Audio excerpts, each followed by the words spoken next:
Hi, my name's Chris from the Number One Support Workers Advice Line, and today I'm going to turn it up a bit and talk about working with pedophiles in the community.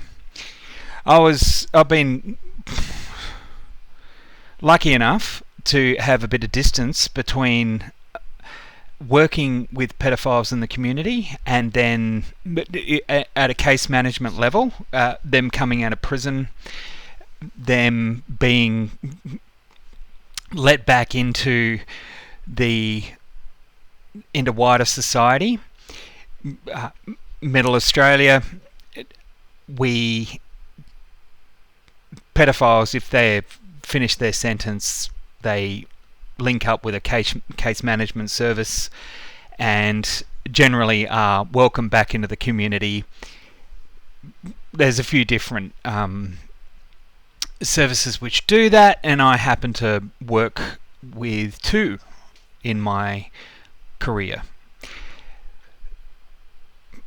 At the time, it was a journey, a questioning journey as to why I was doing it. Skill sets developed were very strong and still are, and I use a lot of the stuff I was doing back then still in the way of engagement, rapport building, smiling assassin, reporting to statutory services if needed, complex case management, societal provision for safety of the community. These sort of things were very much at the forefront of the work I did then. I've evolved in the last few years since, getting away from that work, and I have my ideas on what went down, how it worked, where they were coming from, some of the men that I worked with. I primarily worked with men coming out of prison having sexually offended against children. I have worked with women coming out of prison as well. I'm not to that sort of, not with those same precedents, but I'd like to say that it can be both genders that offend. So I'm hoping this one it is from the heart, and it is I do have unique stories to share.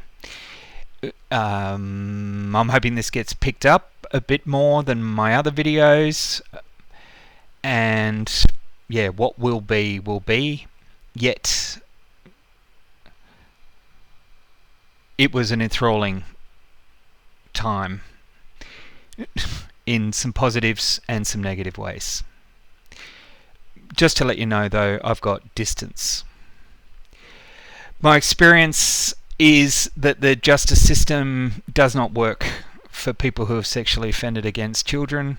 It's a minimal sentence generally for people who have offended, and then they're spilled out into the community into services such as I worked for, which were reasonably equipped to assist, but the chances of reoffending for a pedophile person attracted to children, it's astounding, the stats, and you can go Google that, and it's a worldwide there's worldwide statistics. There's a lot more research being done elsewhere. I think it is one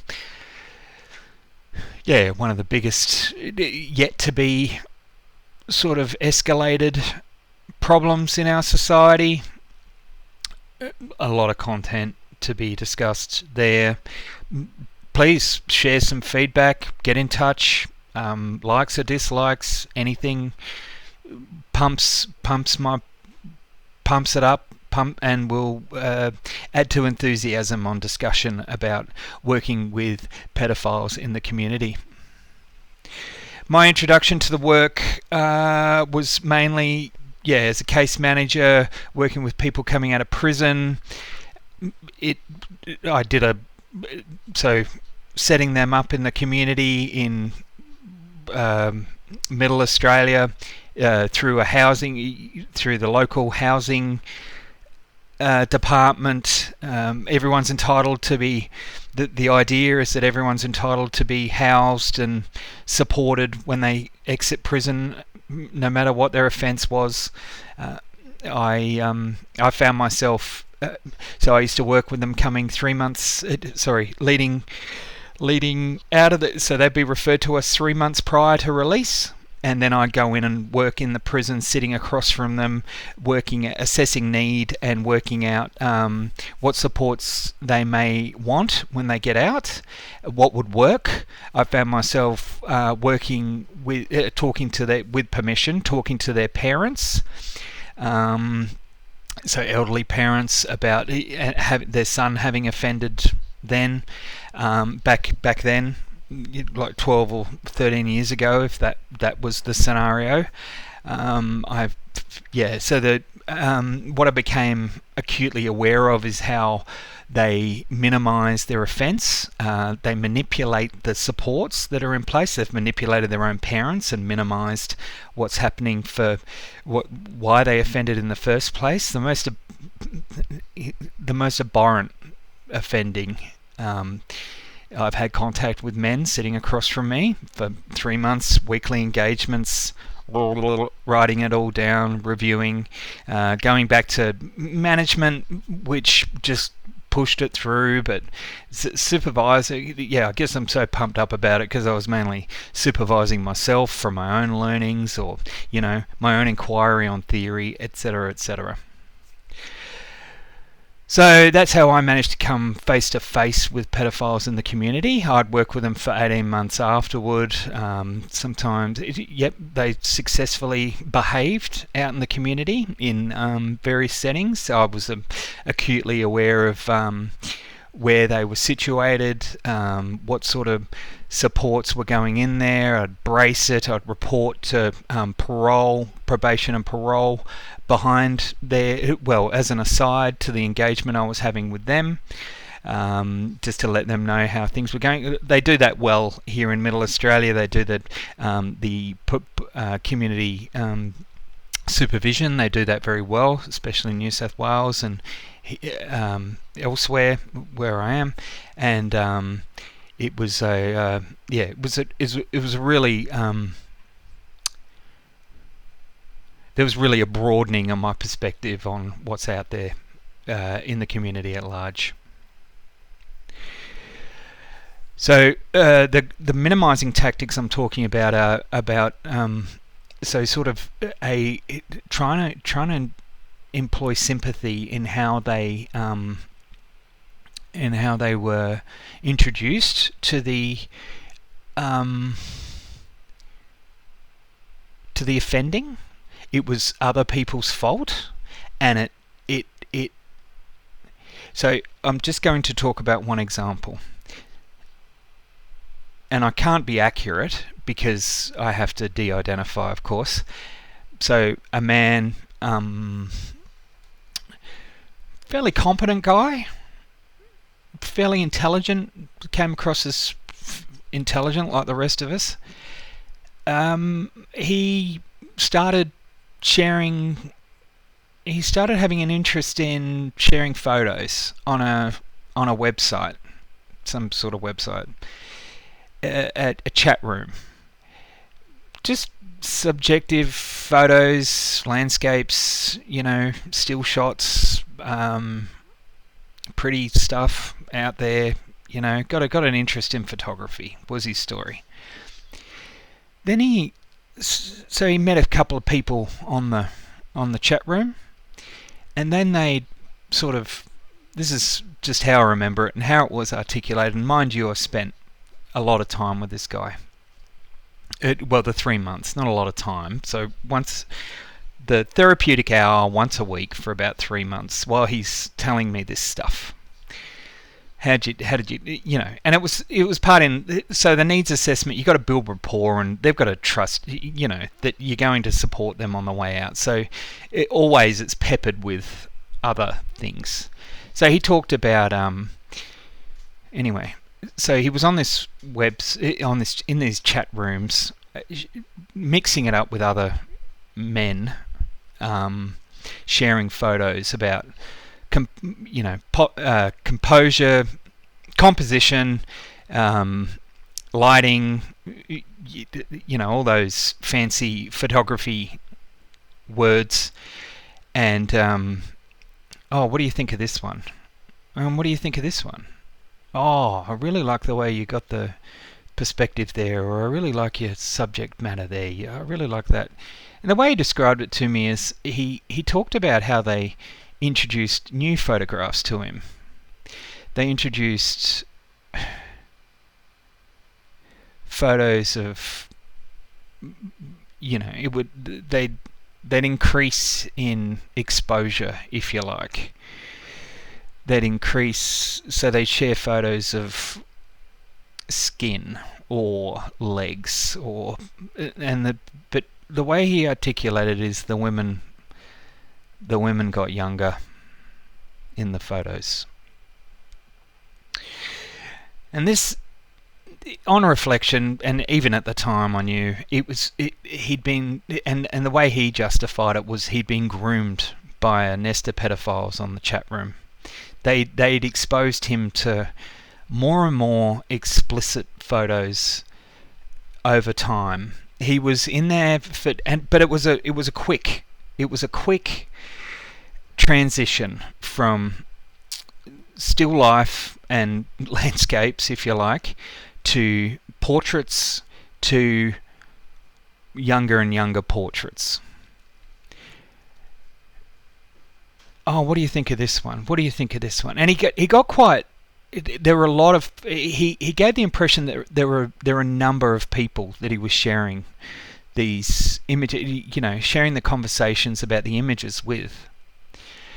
So it went around and around and around. I think it got, the way he described it, and even thinking back, it got really intense because of the input.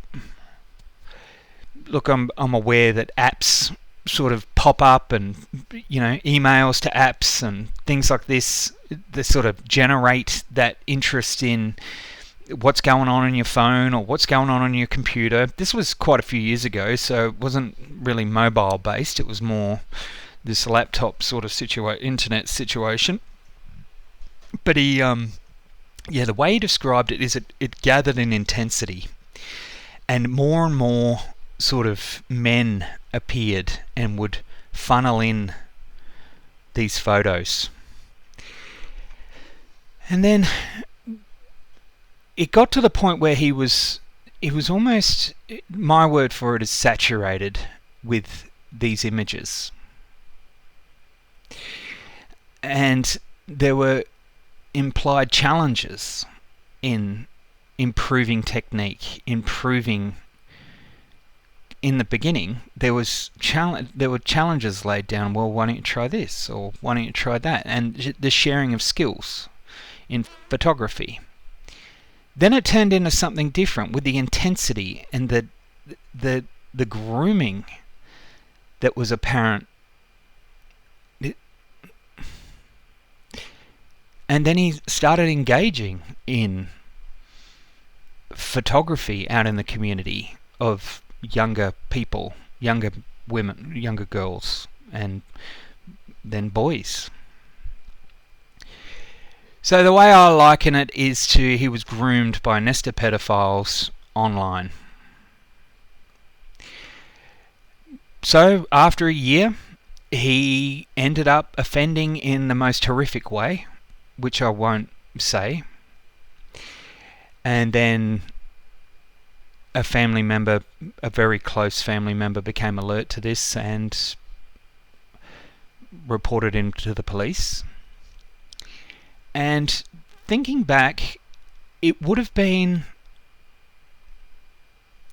pretty close to a year he sort of imparted, like, I don't have the exact details, of course, but he imparted that it was from 0 to 100 to where he was offending in real life. It was all within the space of about a year and a half. And he talked about what was going on for him at the time in the beginning when he started, looking for other interests with photography and, sharing online those fancy photography notions. He was depressed, unhappy in his marriage, whatever, And he was in quite a, well-to-do positions in our middle Australia, society.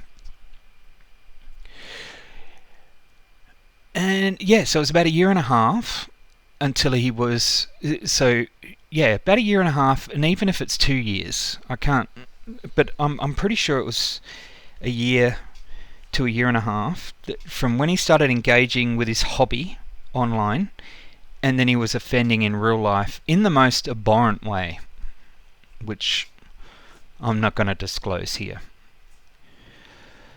So, I've got to put a trigger warning at the beginning of this as well. In the I'll write trigger warning in the thumbnail as well. Okay, so why am I bringing this to you now?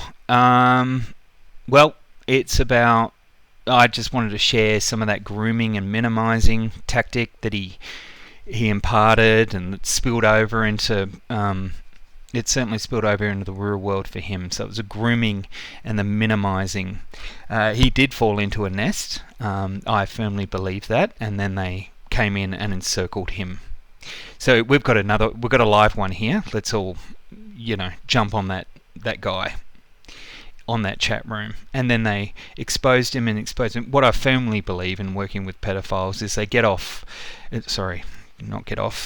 they are enthusiastic about bringing others on board in their moral depravity, their moral poverty, their moral depravity, because it makes them more relevant. It validates their own experience of doing this, these most disgusting of things, whether it be sharing photographs, sharing, or where it got to him was he was told to go and do it in real life, and then he did it. And he videotaped it, and he shared it with his newfound friends.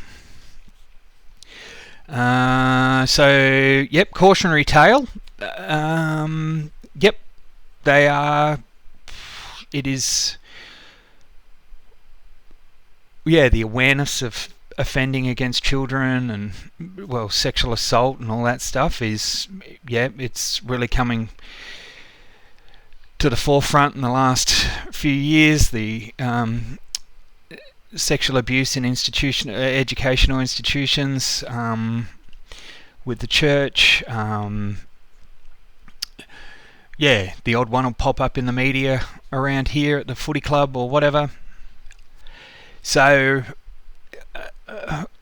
what the damage, and of course I'm coming from a place where I work with, even mentioning those women coming out of prison, it was complex trauma, bipolar or borderline personality disorders for those women coming out of prison, were all born of childhood sexual abuse. So I do really have a great passion for that. This video I'm hoping to highlight not only my own sort of whatever I'm trying to do here, but just trying to get it out there, as people should be doing. So what to do with pedophiles in the community. So there's the Circle of Security and Accountability, which is out of Canada, which is just getting really long in the tooth now, but 25 years, I'm just making it up. 25 years ago, a priest, a church, the head of a church there had realised that there was a sex offender getting released in his local community, and he somehow gravitated toward the church or whatever. I'm not sure of the story. You can Google this, look this up. There's a good article which I'll put in the I'll post it in the comments section. The article on circle of security. Circle of safety and security. Or is it circle of safety and accountability? Anyway, it'll be there in the bottom.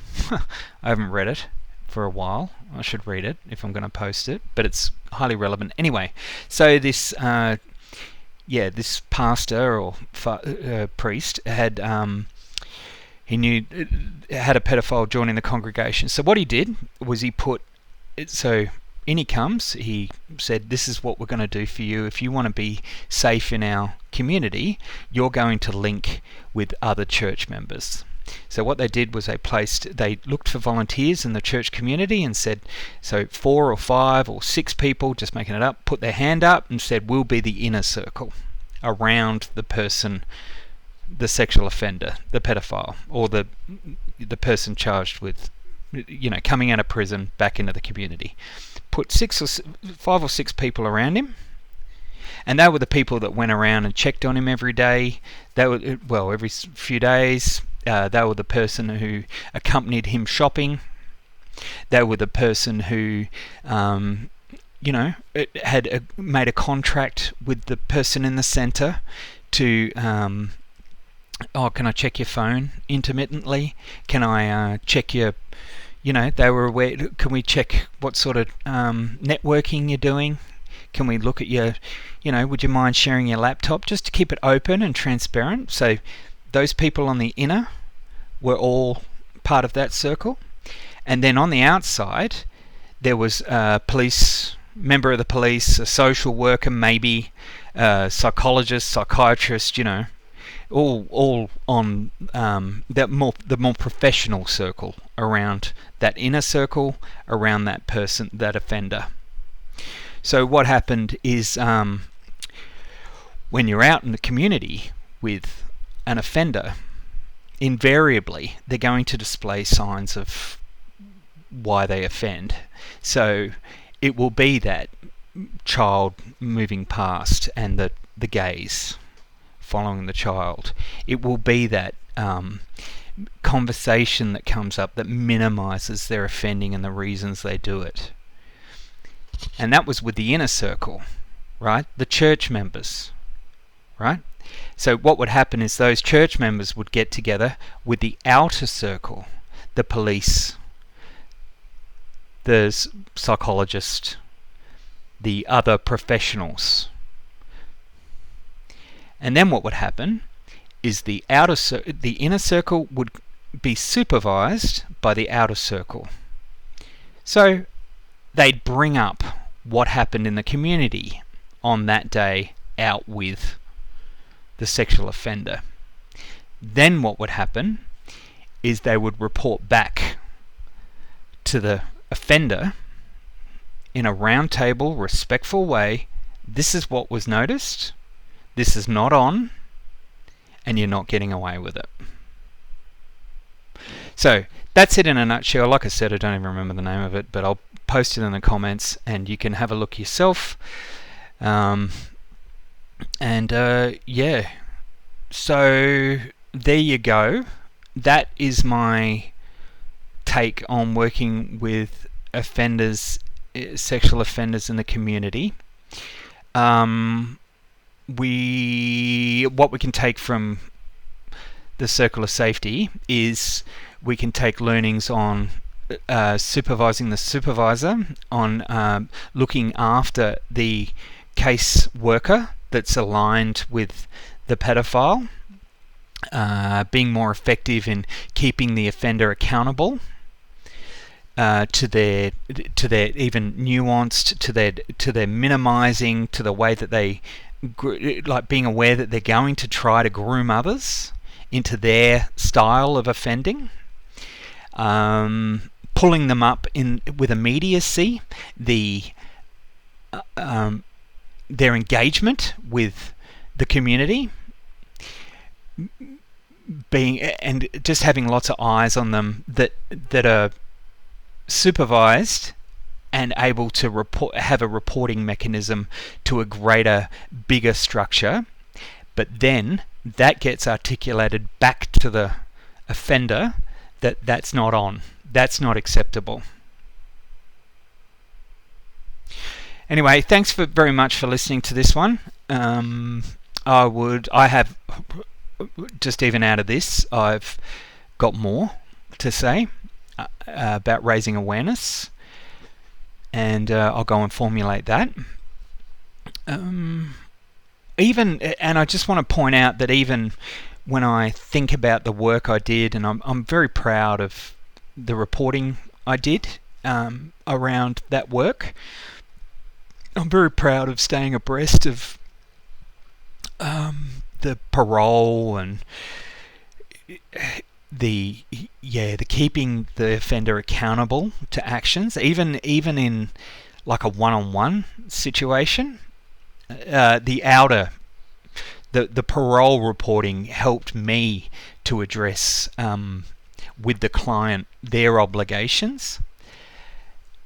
And yeah, all right. And I am worked up on this one because it is something that's passionate to me. I'm blessed enough to have gotten over that sort of vulnerable stage with my own children. So, and they're hyper aware of